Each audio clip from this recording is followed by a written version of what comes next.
সবাইকে অনেক অনেক স্বাগত জানাচ্ছি আজকের দিনের অনুষ্ঠানে। আজকে যে বিষয়টা নিয়ে আলোচনা করব সেটি হলো বৃহস্পতির গোচর। দেখুন, বৃহস্পতি আগামী 14 তারিখে 14ই মে দুপুর 12টা বেজে 18 মিনিট নাগাদ বৃহস্পতি দীর্ঘ 1 বছর পর, 1 বছরের কিছু বেশি সময় সে বৃষ রাশিতে থাকার পরে তৃতীয় রাশি মিথুন রাশিতে গোচর করছে।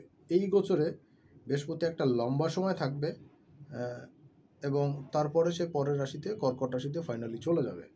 তো আজকে আলোচনা করব বৃহস্পতির মিথুন রাশিতে গোচর নিয়ে এবং তার প্রথম অংশ। আজকের এই আলোচনায় বৃহস্পতির গোচরে কি কি অবস্থা প্রদান করছে, অর্থাৎ বৃহস্পতি মিথুন রাশিতে যাচ্ছে, মিথুন রাশির ক্যারেক্টার, আর মিথুন রাশিতে গিয়ে সে কী করবে, মিথুন রাশির সম্পর্ক, বৃহস্পতির সম্পর্ক, এই নিয়ে আজকের আলোচনাটা সীমাবদ্ধ রাখবো। আর সময়গুলো উল্লেখ করে দেওয়ার চেষ্টা করব, কোন কোন সময় বৃহস্পতির কী পরিবর্তন হচ্ছে, এবং সেই আঙ্গিকে পরবর্তী আলোচনাগুলোতে বা রাশিফলের অনুষ্ঠানগুলোতে সেইভাবে সাজাবো। আলোচনাটা যেন দীর্ঘ না হয় সেই জন্য আলোচনাটা কয়েকটা খণ্ডে বিভক্ত করে করার চেষ্টা করছি। তো চলুন কথা না বাড়িয়ে মূল অনুষ্ঠানে প্রবেশ করা যাক। আর তার আগে একটা ছোট রিকোয়েস্ট করতে চাই, যারা আজকের দিনে প্রথম দেখছেন বা চ্যানেলটা এখনও সাবস্ক্রাইব করেননি অবশ্যই করবেন, সঙ্গে সঙ্গে বেল বাটনটি অন করে রাখবেন, আর একই সঙ্গে প্রচুর পরিমাণে শেয়ার করবেন, কারণ এই আলোচনাটা খুব গুরুত্বপূর্ণ হবে। ট্রানজিটের আলোচনার প্রস্তুতির জায়গা। তো আরও একটু আগে ভিডিওটা দিতে পারলে হয়তো সুবিধা হতো আপনাদের। তারপরে এখনও যথেষ্ট সময় আছে, বৃহস্পতি এখানে 1 বছরের বেশি সময় থাকবে, কম বেশি মিলে। বৃহস্পতি এখানে কর্কটে চলে যাবে, আবার ফেরত আসবে, বক্রি হবে কর্কটে, আবার আসবে। তো চলুন তাহলে আলোচনা শুরু করা যাক। বৃহস্পতি আগামী 14ই মে দুপুর 12টা 18 মিনিটে মিথুন রাশিতে প্রবেশ করে যাবে এবং প্রবেশ করার পরে আগামী 17ই অক্টোবর দুপুর 2টা বেজে 30 মিনিটে কর্কট রাশিতে সে প্রবেশ করবে। বৃহস্পতি কিন্তু অতিচার গতিতে চলছে। বৃহস্পতি বৃষ রাশিতে মার্গী হওয়ার পর থেকেই কিন্তু সে ফাস্ট চলা শুরু করছে, এবং আপনারা খেয়াল করে দেখবেন মোটামুটি 5 মাসের মতন সময় বৃহস্পতি কিন্তু পুরো 30 ডিগ্রি কমপ্লিট করে ফেলবে। সাধারণত তার সময় লাগে 1 বছরের মতন বক্রিমার্গী গতি মিলে। এইখানে কিন্তু বৃহস্পতি 30 ডিগ্রির বেশি গতি পার করে ফেলবে এবং 11ই নভেম্বর সে কর্কট রাশিতে গিয়ে বক্রি হবে 1 ডিগ্রি 1 মিনিট 47 সেকেন্ডে গিয়ে, অর্থাৎ 1 ডিগ্রির কিছু বেশি গিয়ে। এবং এই সময়টাতে সে কয়েকটা নক্ষত্র চেঞ্জ করবে। আমি বৃহস্পতি যখন পরবর্তীতে নক্ষত্রগুলো চেঞ্জ করবে আমি আপনাদের ডেট অনুসারে সেই ভিডিওগুলো নিয়ে হাজির হব। এইখানে শুধু আনুষ্ঠানিকতা বা সময়ের জায়গাগুলো দেখার চেষ্টা করছি। এবং বছরের শেষে 6 ডিসেম্বর বৃহস্পতি বক্র গতিতে আবার মিথুন রাশিতে ফেরত আসবে, এবং সেটা হলো রাত্র 11টা বেজে 37 মিনিটের সময়। তো এই সময় পর্যন্ত কি ফল দিতে যাচ্ছে সার্বিক বিষয় নিয়ে আলোচনা করব। দেখুন, বৃহস্পতি যখন এখানে প্রবেশ করছে তখন তার অনেকগুলো প্যারামিটার থাকছে, আলোচনাটা সেরেই নিই। লগ্ন থাকবে তখন সিংহ লগ্নে, কেতু থাকবে দ্বিতীয় কন্যা রাশিতে এবং তার অবস্থান হবে 1 ডিগ্রি 29 মিনিটে। রাহুও যথারীতি মীন রাশিতে থাকবে 1 ডিগ্রি 29 মিনিটে। তৃতীয় ঘর অর্থাৎ তুলা রাশির ঘর ফাঁকা থাকবে। চতুর্থ ঘরে থাকবে বৃশ্চিকের ঘরে থাকবে চন্দ্র 16 ডিগ্রি 46 মিনিটে এবং পঞ্চম ঘর ধনুরাশির ঘর এটা ফাঁকা থাকছে। ষষ্ঠ ঘর মকরে প্লুটো বক্রি অবস্থায় থাকছে, তার বক্রগতি চলছে। সপ্তম ঘর কুম্ভর ঘর ফাঁকা। মীন রাশিতে অনেকগুলো গ্রহ সমার থাকছে, রাহু, শুক্র, শনি এবং নেপচুন। এবং এই শুক্রের ঘরে অর্থাৎ বৃহস্পতির ঘরে মীন রাশিতে শুক্র থাকছে 15 ডিগ্রি 7 মিনিটে, শনি থাকছে 4 ডিগ্রি 59 মিনিটের সময়, 5 ডিগ্রি জাস্ট একটু আগে, এবং নেপচুন থাকছে সেইখানে রাহুর সঙ্গে অবস্থান করে। আর মেষ রাশিতে রবি এবং বুধের কম্বিনেশন হচ্ছে। এই ভিডিওটা যখন শ্যুট হবে তার কিছু পরেই কিন্তু রবিও কিন্তু মেষ রাশি ত্যাগ করে বৃষ রাশিতে চলে যাবে। আমি হয়তো এই অনুষ্ঠানের পরপরই আপনারা রবির ভিডিওটাও পেয়ে যাবেন, আশা করি সেটাও দেখবেন।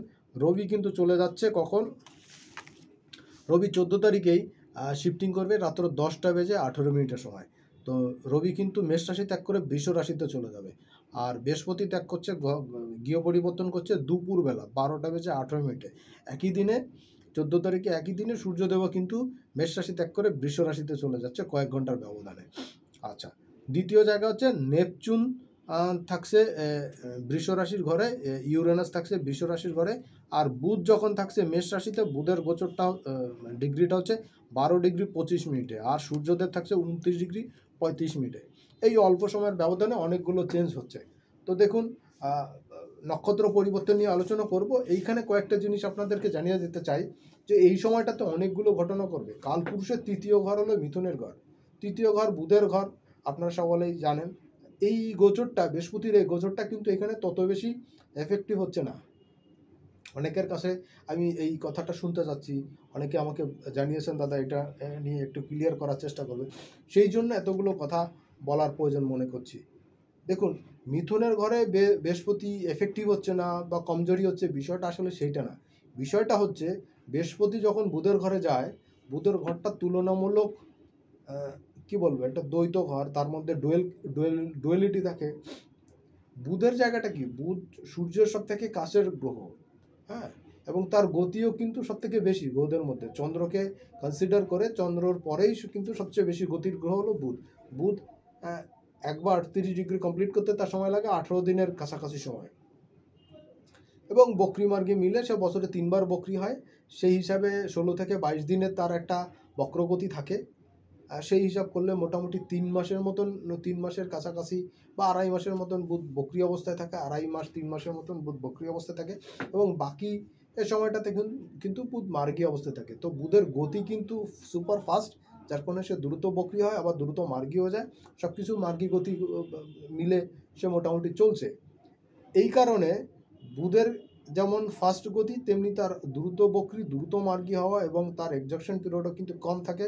তো স্টে করার অবস্থানটাও তার কম থাকে। এই জন্য বুধের ফলাফল বলবত্তা ঠিক আমরা বুঝতে পারি না। এই জন্য বুধের ঘরে যখন বৃহস্পতি যায়, বৃহস্পতি কি হচ্ছে, বৃহস্পতি হলো সেই গুরু, সেই টিচার, যার কাছে গেলে আপনি তাত্ত্বিক জ্ঞান অর্জন করতে পারবেন, সেই প্রজ্ঞা পাবেন, সেই জ্ঞানের গরিমা আপনি অর্জন করতে পারবেন, সেই সুশিক্ষার শিক্ষিত হতে পারবেন, সেই আবিষ্কার, সেই নব উন্নতির জায়গা, প্রত্যেকটা জিনিসে বৃহস্পতি দিচ্ছে কি, আপনি যে কাজটা করবেন সেটা যদি সৎ কাজ হয় তাহলে সেটা প্রচার, প্রসার এবং বিস্তৃতি, এই সমস্ত কিছু বৃহস্পতির অধীনে।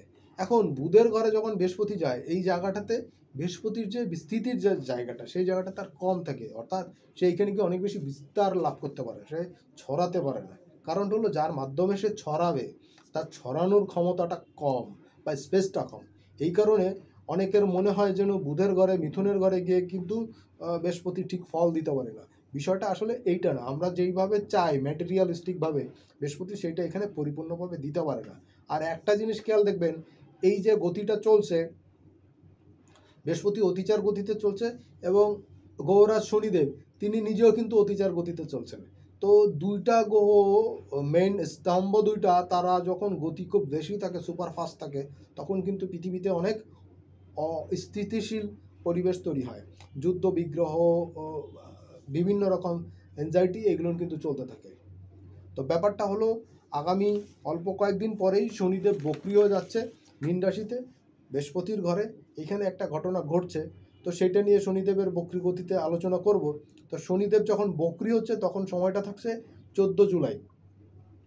14 জুলাই শনিদেব বক্রি হচ্ছে, এবং 28শে নভেম্বর পর্যন্ত শনিদেব বক্রি অবস্থা থাকবে।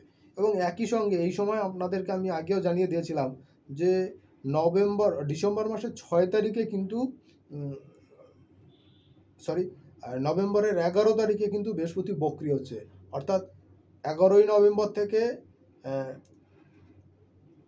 28শে নভেম্বর পর্যন্ত, 11 নভেম্বর থেকে 28শে নভেম্বর পর্যন্ত, এই যে 2 সপ্তাহ সময়, এই 2 সপ্তাহ কিন্তু শনি এবং বৃহস্পতি একই সঙ্গে কিন্তু বক্রি থাকবে। এই ফেজটাও কিন্তু জগৎ সংসারের জন্য, মানুষের জন্য, সমস্ত পৃথিবীর মানুষের জন্য কিন্তু খুব নেগেটিভ সিচুয়েশন থাকবে। এই সময় কিন্তু অনেক অস্থিতিশীল, অনেক রোগ ব্যাধি, এগুলো কিন্তু ছড়াবে, আপনারা দেখতে পাবেন। এইবার মিথুন রাশিতে যখন বুধের ঘরে যখন বৃহস্পতি হচ্ছে, বুধ কি হচ্ছে, ডুয়ালিটি থাকছে, অর্থাৎ সে সকালে এক কথা, বিকালে এক কথা, তার ভুলে যাওয়ার টেন্ডেন্সি থাকবে। আর সবচেয়ে বড় জিনিস হলো, মিথুনের মধ্যে কিন্তু সেই ডুয়ালিটি থাকার কারণে তার মধ্যে কিন্তু একই ধরনের কাজের ক্ষেত্রে 2 রকম সময় 2 রকম তার মনোভাব তৈরি হয়, এবং সে কিন্তু কোনো কিছুর প্রতি লেগে থাকতে পারে না, কনসিস্টেন্টলি লেগে থাকা এইটা সে পারে না, তার মনে না থাকার একটা টেন্ডেন্সি থাকে। এই একটা জায়গা। মিথুনের ক্ষেত্রে যখন বুধের গোচর হয়, বা বুধ যখন এই ঘরটার মালিক, মিথুনের মালিক, তখন কি হচ্ছে, আপনার দেখবেন সিম্বলটা কি, কাপল একসঙ্গে তারা মুখোমুখিও অবস্থান করে আসে। এইটা যে শুধু ফিজিক্যাল রিলেশনের দৃশ্য তা কিন্তু নয়, এর মধ্যে কিন্তু তার একই সঙ্গে ছেলে এবং মেয়ে উভয় ধরনের টেন্ডেন্সি থাকে। অর্থাৎ এদের মধ্যে কিন্তু সমকামিতার একটা বিষয় কিন্তু আমরা লক্ষ্য করতে পারি। তার মানে এই না যে তারা সমকামী হবে। এইবার দেখুন, তারা অ্যাটাচমেন্টে থাকে, সংযোগ করে থাকে, অর্থাৎ তাদের মধ্যে কিন্তু সেই সংযোগ করার ক্ষমতাটা কিন্তু খুব বেশি হয়। একে অন্যের প্রতি আস্থা, স্থিতিশীল এই অবস্থাটা কিন্তু বজায় রাখে। এইবার বৃহস্পতি মতন বড় গ্রহ যখন বালক গ্রহের ঘরে, মিথুনের ঘরে প্রবেশ করে, তখন কিন্তু সেইখানকার ভেলোসিটিটা কিন্তু নষ্ট হয়। তার যে গভীরতা, তার যে স্থিতিস্থাপক শক্তি, সেটা কিন্তু নষ্ট হয়। এই জায়গাটা কিন্তু অনেক ছোট এবং হালকা হয়। এবার আপনি বলবেন তো 30 ডিগ্রির কি কম হয়? না, 30 ডিগ্রি হয়, কিন্তু এটা তো বায়ুকারক। আর বৃহস্পতি কিন্তু বাতাসের কারক, আকাশতত্ত্বের কারক। বৃহস্পতি যখন আকাশতত্ত্বের কারক, সে এখানে বায়ুকারক ঘরের মধ্যে ঢোকে, তখন কিন্তু আকাশ এবং বাতাসের সঙ্গে একটা সংমিশ্রণ তৈরি হয়। আপনি বলবেন আকাশে কি বাতাস নেই? অবশ্যই বাতাস আছে। এবং বাতাসের মধ্যে কি আকাশ নেই? অবশ্যই আছে। কিন্তু সেইটার মধ্যে কিন্তু একটা ডিস্টেন্স বা একটা দূরত্ব কিন্তু আমরা বুঝতে পারি। আপনি যদি মহাকাশের অনেক উচ্চ স্তর থেকে দেখেন, পৃথিবীর ভূপৃষ্ঠের যে পরিমণ্ডল, তার উপরে একটা লেভেল পর্যন্ত কিন্তু অক্সিজেন বা এই ধরনের মানুষের বেঁচে থাকার জন্য যে ধরনের বাতাসের কন্ডিশন দরকার, সেইগুলো পাওয়া যায়। কিন্তু আস্তে আস্তে কিন্তু এটা কমতে থাকে। যে কমা শুরু হয় আমরা যখন নীল আকাশটাকে দেখতে পাই খালি চোখে, সেইটাকে কিন্তু আমরা বৃহস্পতির মধ্যে আমরা এই ব্যারিয়ারটাকে আমরা দেখি। আর যখন আমরা খালি চোখে দেখতে পাই না, যখন অন্যান্য গ্রহ নক্ষত্রের অনেক দূরের অবস্থানকে আমরা দেখি কোনো দূরবীক্ষণ যন্ত্রের মাধ্যমে বা আকাশ পর্যবেক্ষণ কেন্দ্র থেকে যখন আমরা আকাশের বিষয়গুলো দেখি, কৃত্রিম সাহায্য সহযোগিতা নেয়, সেইটা কিন্তু ইথার তরঙ্গের সঙ্গে যুক্ত, সেটা শনির সঙ্গে যুক্ত। তো এই কারণে বৃহস্পতি হলো সেই সঙ্গে যুক্ত, সেই বিদ্যা, জ্ঞান, বুদ্ধির সঙ্গে যুক্ত, যেটার সঙ্গে বুধের এবং বৃহস্পতির একটা সুন্দর কম্বিনেশন যদি না হয়, তাহলে কিন্তু এই জায়গাতে সমস্ত কিছুতে একটা বাধা বিঘ্ন তৈরি হয়। তখনই কিন্তু খাপসারা হয়ে যায়। তো কমিউনিকেশনের জায়গা বুধের ঘর, তৃতীয় ঘর কমিউনিকেশনের জায়গা। আপনার কথা বলার ক্ষমতাকে বৃদ্ধি করবে এই জায়গাতে। তো এখন দেখবেন যারা অনেক বেশি কথা বলেন, যাদের বাকচাতুর্যতা আছে, তারা এখন সামনে আসবেন এবং তাদের কিন্তু এখন প্রভাব প্রতিপত্তি বিস্তার কিন্তু এখন দেখা যাবে। এইবার একটা জিনিস দেখেন, এতদিন বৃষ রাশিতে ছিল, বৃষ রাশিতে যে থাকার কারণে তার যে অবস্থানটা ছিল, বৃহস্পতি আমাদের পৃথিবীর তুলনায় 1600 গুণ বড়, এবং তার হার্ডনেস, অর্থাৎ তার ওজন যদি আমরা জলের উপরে রাখার চেষ্টা করি বা চিন্তা করি, তাহলে কিন্তু রাখার সঙ্গে সঙ্গে কিন্তু সে ডুবে যাবে এবং সে জলটাকে কিন্তু দুকোল ভাসিয়ে দেবে। অর্থাৎ তার কিন্তু ওজনটা অনেক বেশি। তার যে ভৌত কাঠামো, সেটা কিন্তু অনেক ওজনদার দ্রব্যের দ্বারা তৈরি, কঠিন শিলার মাধ্যমে তৈরি। এবং তার মধ্যে কিন্তু শীতলতা যেমন দেখা যায়, তেমনি তার মধ্যে কিন্তু তার ভিতরে যে তার কাঠামো, যে মাধ্যাকর্ষণ শক্তিটা, সেইখানেও কিন্তু তার সেই লাভাস্রোত বা উত্তপ্ত আগুন, সেটাও কিন্তু সেখানে দেখা যায়। এই কারণে বৃহস্পতিকে কিন্তু অগ্নিকারক ঘরের সঙ্গে তুলনা করা হচ্ছে, আবার জলকারক ঘরের থেকেও কিন্তু তাকে দেওয়া হচ্ছে। বেসিক্যালি তার মূল ত্রিকোণ বা তার যে তুঙ্গস্থান, সে সব থেকে বেশি পাওয়ারফুল অবস্থানে থাকে ধনু রাশিতে। তো বৃহস্পতি কিন্তু তার সেই জায়গার, অর্থাৎ ধনুরাশির সপ্তমে কিন্তু গোচর করছে। কালপুরুষের নবমের অধিপতি এবং দ্বাদশের অধিপতি বৃহস্পতি, সে তৃতীয় গোচর করছে। অর্থাৎ তার সে যেখানে সব থেকে পাওয়ারফুল অবস্থানে তৈরি হয়, ঠিক তার অপোজিট করে। আবার একটা জিনিস খেয়াল করেন, বৃহস্পতি কিন্তু তুঙ্গস্থ হয় কর্কট রাশিতে গিয়ে, অর্থাৎ এইখানে কিন্তু সে সবচেয়ে বেশি জরুরি অবস্থানে থাকে, পাওয়ারফুল সিচুয়েশনে থাকে জলের ঘরে গিয়ে, এবং সে কিন্তু তার ঠিক সেই ঘরে দ্বাদশ ঘরে থাকছে। সো এইখানে কিন্তু বৃহস্পতিকে অনেকটা নিয়ন্ত্রিত শক্তিতে থাকতে হচ্ছে, এবং সে কিন্তু অনেক এনার্জি এইখানে নিতে থাকবে।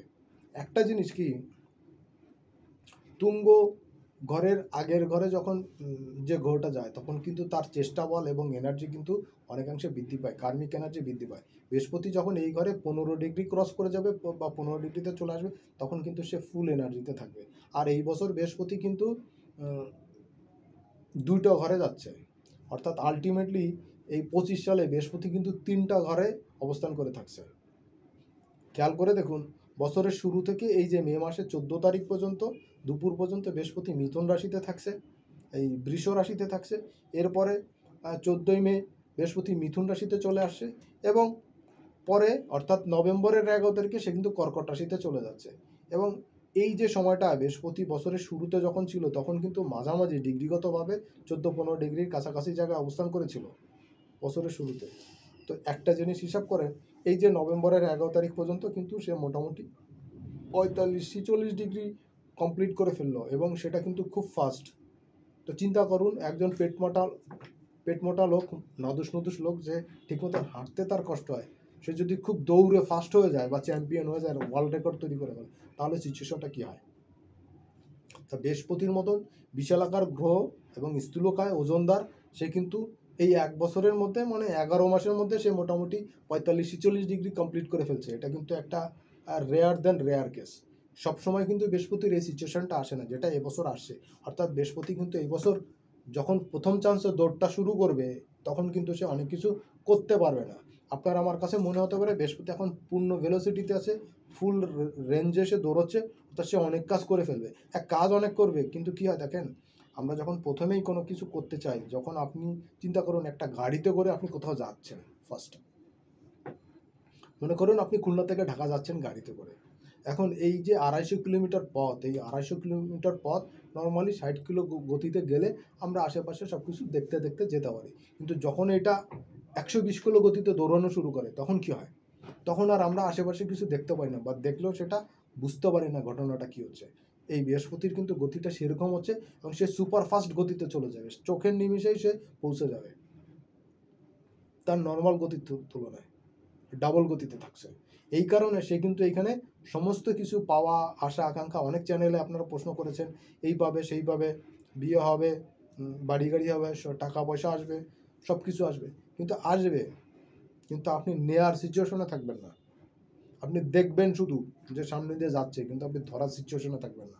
তো এই বৃহস্পতির গতি আপনাদের বুঝে, তার পালসটা বুঝে যদি আপনারা চলতে পারেন, তাহলে কিন্তু আপনারা এই বৃহস্পতির গতির যে পূর্ণ ফল, সেইটা আপনারা লাভ করতে সক্ষম হবেন। তাহলে এইখানে দুটো জিনিস কিন্তু সিদ্ধান্ত উপনীত হতে পারি, যে প্রথম কথা হলো বৃহস্পতি এইখানে বুধের ঘরে কী দিতে যাচ্ছে, জ্ঞান, বুদ্ধি, বিবেচনা, এগুলো দিতে যাচ্ছে। বৃহস্পতি এখানে সার্বিকভাবে কী দিতে যাচ্ছে, বৃহস্পতি এখানে সার্বিকভাবে ফলাফল দিতে যাচ্ছে। কিন্তু যখন মিথুনে থাকছে, তখন কিন্তু গলার অসুস্থতা, কণ্ঠের অসুস্থতা, এই জিনিসগুলো কিন্তু, কণ্ঠ, গলার অসুস্থতা, এগুলো যেমন ভোগাবে, তেমনি বৃহস্পতি কিন্তু শ্বাস প্রশ্বাস, ফুসফুসে জল জমা, হার্টের কোনো অসুস্থতা, ব্লাডের ইনফেকশনজনিত কোনো কারণ, বা গলার ইনফেকশনজনিত কারণ, ক্যান্সার টাইপের রোগ, কর্কট রাশিতেও তো বৃহস্পতি থাকবে কিছু সময়, ক্যান্সার টাইপের রোগ, অর্থাৎ ফুসফুসের জল জমা, হার্টের ডিজিজ, ব্লাড ক্যান্সার বা এই ক্যান্সার জাতীয় ডিজিজ, এইগুলো কিন্তু মানুষকে খুব ভোগাবে। এবং বৃহস্পতি যখন মঙ্গলের নক্ষত্রে চলে যাবে, এখন তো ফার্স্টলি মঙ্গলের নক্ষত্রে আছে মৃগশিরা নক্ষত্রে, এখন কিন্তু ব্লাডের ইনফেকশনজনিত সমস্যা কিন্তু র্যান্ডম মানুষকে ভুগতে দেয়, অ্যালার্জেটিক সমস্যা এগুলো কিন্তু ভোগাবে, ঠান্ডা লাগার সমস্যা কিন্তু ভোগাবে, এই গরম ঠান্ডা কিন্তু প্রচুর গরম লাগবে, ঠান্ডা লাগাবে, এই জিনিসগুলো কিন্তু ভোগাবে। আর যেটা ভোগাবে, মানুষকে কিন্তু স্থূলকায় অর্থাৎ মোটা সোটা করে দেবে কিন্তু এই বৃহস্পতি।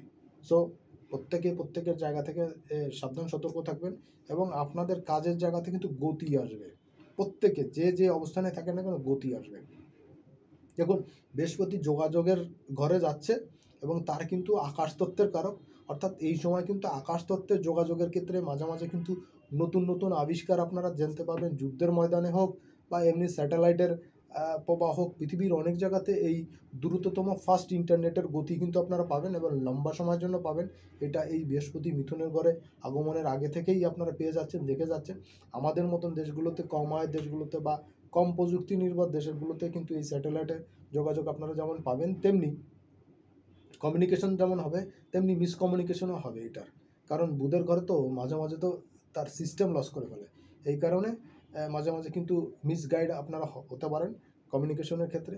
আরেকটা জায়গা হচ্ছে, অনেক বড় বড় কমিউনিকেশন কিন্তু হবে ছোট দেশের সঙ্গে, কম গুরুত্বপূর্ণ জায়গাতে, কম গুরুত্বপূর্ণ পার্সনের ক্ষেত্রে, কম গুরুত্বপূর্ণ দেশের ক্ষেত্রে, কিন্তু সবথেকে গুরুত্বপূর্ণ দেশের যোগাযোগ, কমিউনিকেশন কিন্তু বৃদ্ধি পাবে। সেইখানে টেকনোলজিক্যাল অনেক উন্নতি কিন্তু আসবে। আকাশের ক্ষেত্রে স্যাটেলাইট ব্যবস্থায়, বা অন্য গ্রহ যাওয়ার জন্য মহাকাশ গবেষণার ক্ষেত্রে নতুন নতুন কোনো উদ্ভাবনী আবিষ্কার কিন্তু আমরা এই সময় দেখতে পাবো। আর একটা জিনিস হচ্ছে যে বৃহস্পতি যেহেতু কমিউনিকেশনের ঘরে আসছে, মিথুনের ঘরে আসছে, এখানে কিন্তু মারাত্মক রকম আর্থিক উন্নতির জায়গা কিন্তু আমরা দেখতে পাবো। তবে সেটা কিন্তু একটু সময় নেবে। গত 5-7 বছরে গ্লোবালি সারা বাংলাদেশে, সারা পৃথিবীতেই কিন্তু উন্নতির জায়গা থেকে ছিল, এখন কিন্তু সেটা আবার আস্তে আস্তে বৃদ্ধি পাবে। এবং বৃহস্পতি যেই কর্কটে যেই চলে আসবে, তখন কিন্তু অনেক জায়গাতে দেখবেন কিন্তু প্রচুর পরিমাণে ইনভেস্ট হচ্ছে। আর একটা জিনিস এখানে বসে রাখি, মেটালের ক্ষেত্রে বৃহস্পতি কিন্তু সোনাকে প্রেজেন্ট করে, আর বুধ কিন্তু রূপাকে করে। সো বুধের ঘরে বৃহস্পতি আসছে, সোনা এবং রূপা, এবং সেই ক্ষেত্রে সোনা এবং রূপার মিশ্রণে যে মেটালগুলো তৈরি হয় সেই সব মেটালের দাম কিন্তু এই সময় বেশ খানিকটা বৃদ্ধি পাবে। তো আমাদের এইখানে এখন সোনার দাম মোটামুটি 1.5-এর কাছাকাছি আছে। এটা কিন্তু বছরান্তে এটা 2 ক্রস করে গেলে কিন্তু একদম অবাক হব না। এবং 25 সাল যাচ্ছে, 26 সালে যখন বৃহস্পতি কর্কটে থাকবে তখন কিন্তু 2.5-3 কিন্তু গোল্ডের দাম কিন্তু বৃদ্ধি পেয়ে যাবে। এইখানে একটা কথা বলে রাখি যে বৃদ্ধি পাবে, বেচাকেনা কিন্তু কমবে না, বরঞ্চ বাড়বে। আরেকটা জিনিস হচ্ছে, মানুষের মধ্যে কিন্তু এখন ইনভেস্ট করার একটা টেন্ডেন্সি কিন্তু আসবে। দেশে গ্লোবালি, বাংলাদেশে এবং সারা পৃথিবীতেই বিভিন্ন জায়গাতে কিন্তু অনেক বড় বড় ইন্ডাস্ট্রি কিন্তু এখন তৈরি হবে, এবং প্রচুর মানুষের কর্মসংস্থান হওয়ার জায়গাগুলো কিন্তু এখন তৈরি হবে, এবং মানুষের বেকারত্বের হার কিন্তু আমাদের দেশের সাপেক্ষে কিন্তু কমতে পারে। এই জায়গাটাতে কিন্তু অনেকটা বেটার ফল পাচ্ছি। আর আর্থিক উন্মাদনার ক্ষেত্রে বলবো, আর্থিক উৎপাদন যেমন জমিগতভাবে উৎপাদন যেমন বৃদ্ধি পাবে, তেমনি কিন্তু গ্লোবালি কিন্তু সারা পৃথিবীব্যাপী কিন্তু আর্থিক মন্দার যে জায়গাটা ছিল সেটা কিন্তু বৃহস্পতি মোটামুটি তার নিজের নক্ষত্রে যখন প্রবেশ করে যাবে তখন থেকে কিন্তু বেশ খানিকটা আপনারা ডেভেলপমেন্ট পাবেন। বিশেষ করে অগস্টের 13 তারিখে বৃহস্পতি পুনর্বসু নক্ষত্রে যখন যাবে তখন থেকে কিন্তু উন্নতির জায়গাটা কিন্তু অনেক বেশি আপনারা দেখতে পাবেন। তো মোটামুটিভাবে এখন বৃহস্পতি মঙ্গলের নক্ষত্রে আছে, এবং তারপরেই কিন্তু সে রাহু নক্ষত্রে আদ্রায় প্রবেশ করবে। এই সময়টা একটু ডিস্টার্বের জায়গা যাবে, আদ্রা জায়গা, অর্থাৎ মোটামুটি জুন মাসের মাঝামাঝি থেকে আগস্ট মাসের 13 তারিখ পর্যন্ত রাহু নক্ষত্রে আদ্রায় থাকবে বৃহস্পতি। এই জায়গাটা একটু ডিস্টার্বে থাকবে। তারপরে যেই অগস্টের 13 তারিখে বৃহস্পতি তার নিজের নক্ষত্রে পুনর্বসত চলে আসবে, তখন থেকে কিন্তু ইনভেস্টের জায়গাতে, জায়গা জমির বেচা কেনার জায়গাতে, জমি ইন্ডাস্ট্রি প্রোডাকশন, নতুন ইন্ডাস্ট্রি হওয়া, ভূমি গ্রহণ করা, জায়গা জমির বেচা বিক্রি কম আছে, এই জায়গাটা বৃদ্ধি পাবে। ইনভেস্টের জায়গাটা বৃদ্ধি পাবে, মানুষের প্রচুর কর্মসংস্থানের জায়গা তৈরি হবে। এই জায়গাগুলো কম বেশি আপনারা দেখতে পাবেন। মোটামুটি প্রথম পর্বের আলোচনাটা আজকে এইখানেই শেষ করব। দ্বিতীয় পর্বের আলোচনায় কারা কারা কিভাবে কাদের রাশিতে বা কোন রাশির লগ্নের জন্য বেনিফিটের জায়গা থাকবে, কোন দশার জন্য বেনিফিটের জায়গা থাকবে, এইটা নিয়ে আলোচনা করব। আর তৃতীয় অংশে আলোচনা করব যে 12টা রাশির জন্য কার কী ফল দিতে যাচ্ছে। তো সবাই অনেক অনেক ভালো থাকবেন, সুস্থ থাকবেন। আশা করি সামনের অনুষ্ঠানও দেখবেন এবং প্রচুর পরিমাণে শেয়ার করবেন। আজকের মতন এখানেই বিদায় নিচ্ছি।